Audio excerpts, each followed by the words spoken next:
What's going on, y'all? For those that don't know, I am a software engineer. That is currently my day job. I went to ASU, Arizona State University, for my bachelor's in software engineering as well as my master's. And during that time period of my life, I thought that being a software engineer was too far-fetched for me.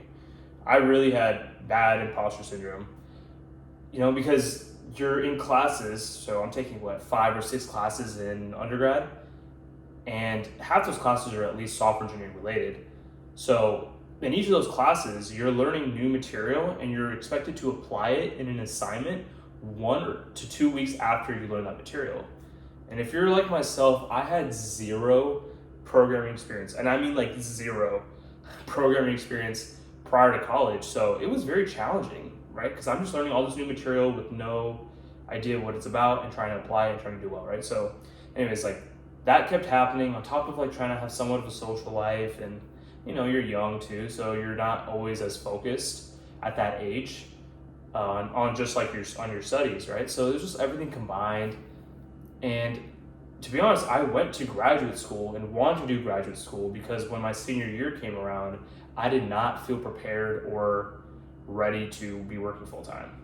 Because I'm thinking it's going to be the same thing, right? Like school is supposed to prepare you for real life, but quite honestly, I got over prepared, and looking back on it, it's great. But I realized when I started to work full time that I was kind of bored. So, and I'll explain why. So I'll give you a little backstory. And if you're a software engineer and you're bored at times, you probably understand what I'm saying, especially if you work remotely like myself. So when I started working full time, I finished graduate school. It was like August 2022, and I was working for State Farm. I had been interning with them the past few summers and throughout school. And the team that I got put on to work full time for was the same team I interned with that last summer before I started working full time. It's a great team. It's a DevOps engineering team. I love the work. And I really felt like I was getting my footing down, right? Like we had a great team. My manager was great. The company was very organized from the top, like just a lot of structure. You knew exactly what you needed to do to move up the rankings. All these things were set in place.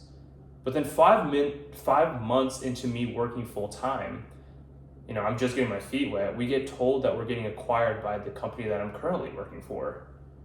And it was hard to process because the mood shifted, like it 180'd, honestly, the day we heard the news, because my manager that had been working for State Farm for 20 plus years was going to get let go. Some of my team members were going to get moved to a new team. It was just kind of a rough patch.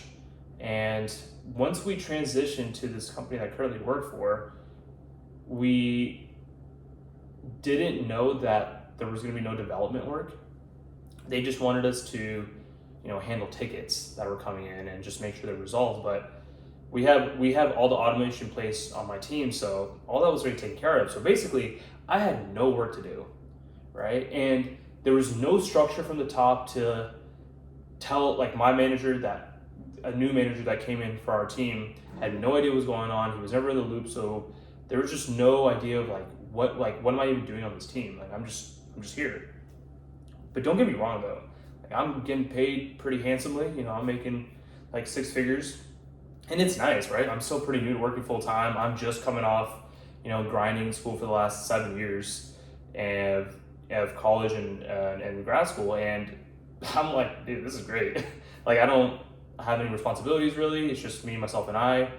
Then I just move out a couple months after that transition, so like last summer, and I'm just having a great time. And I'm just not really doing much during the week, to be completely honest. Like there was some work I was doing here and there to keep the stack running, but I'm not doing any development work. I'm not doing any development work at all.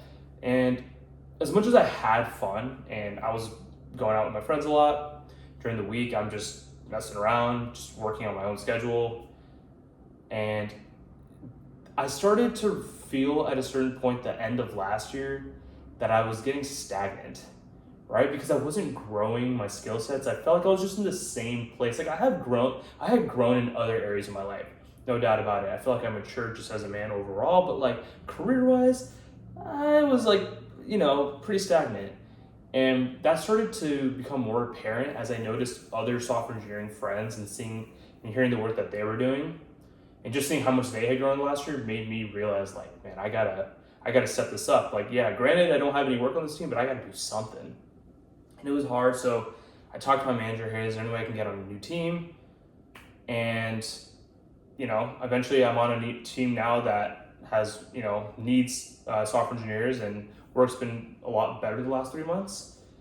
But the point to my video here is that, like, the reason why you're bored is because you don't necessarily give yourself enough work to do, right? Like, you need to be able to find ways to make yourself engaged and see how the technology that it is that you're learning can help you, can progress your career, right? Like, for example, if you're someone that's like into fashion, you're into sports, you're into food even, like, figure out, if you are a software engineer watching this video, which I would assume you are, make sure that you know how you can apply those two concepts together, right? Because when you have purpose behind the technology that you're learning, the world runs on technology. So you can create any business idea or any concept or anything you want to do.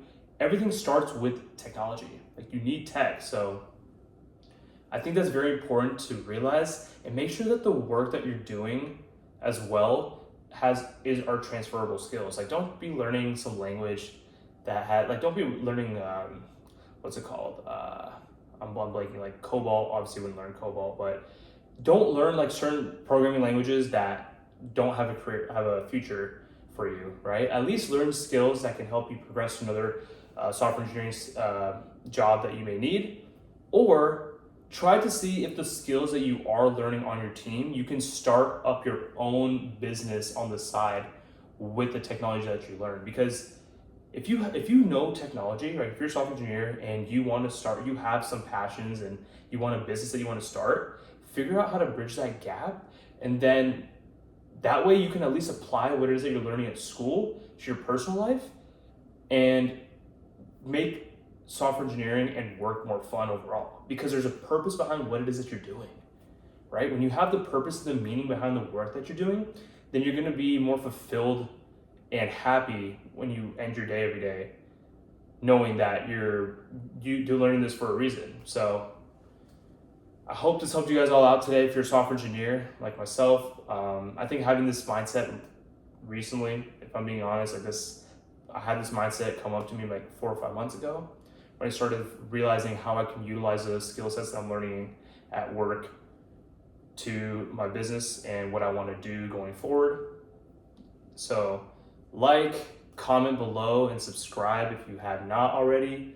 I will be continuing to talk about mindset, relationships, and tech as much as I can, because those are the 3 pillars of my life and things that I truly care about.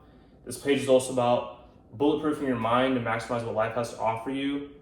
And if you're a software engineer, I swear you can definitely bulletproof your mind by getting better at tech to do what it is that you truly want to do with your life, because tech is not going anywhere. It's only going to get better, and just keep that up. So hope you guys enjoyed this video. Hope you got a lot out of this, and I'll catch you guys in the next one.